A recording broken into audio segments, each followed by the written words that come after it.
If you make $60,000 a year, a respectable income in most of the United States and a genuinely good one in most of Europe, why does it still feel like there's nothing left by the end of the month? Not because you're irresponsible, not because you bought something stupid. You did everything you were told to do. You got the degree, got the job, got the apartment, got the car, and somehow the money still disappears before it has a chance to become anything. This isn't a story about bad decisions. It's a story about invisible ones, the kind that look completely normal because everyone around you is making the same one. The scenario. Let's put a name to it. Call her Sarah. 29, works in marketing, lives in a mid-sized American city and could just as easily be Manchester or Berlin. Sarah makes $65,000 a year. After tax, that's roughly $4,300 a month. Her rent is $1,400, reasonable for a one-bedroom in a decent neighborhood. Nothing extravagant. She leases a car, $380 a month.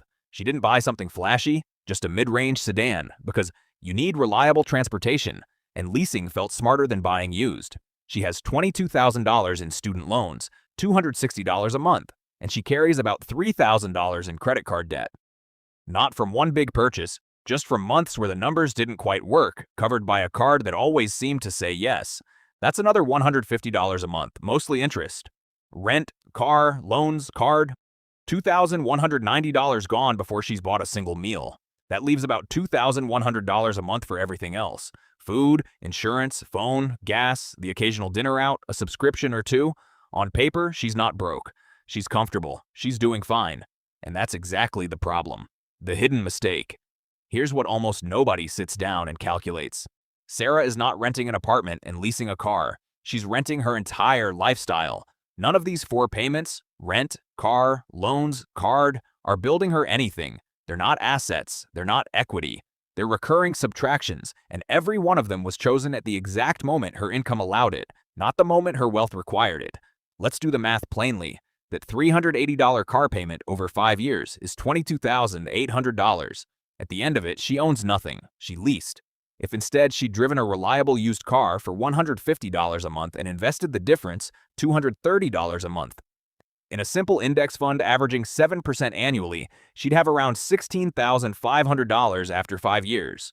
Not from a side hustle, not from a raise, just from the gap between what a car costs and what a car needs to cost.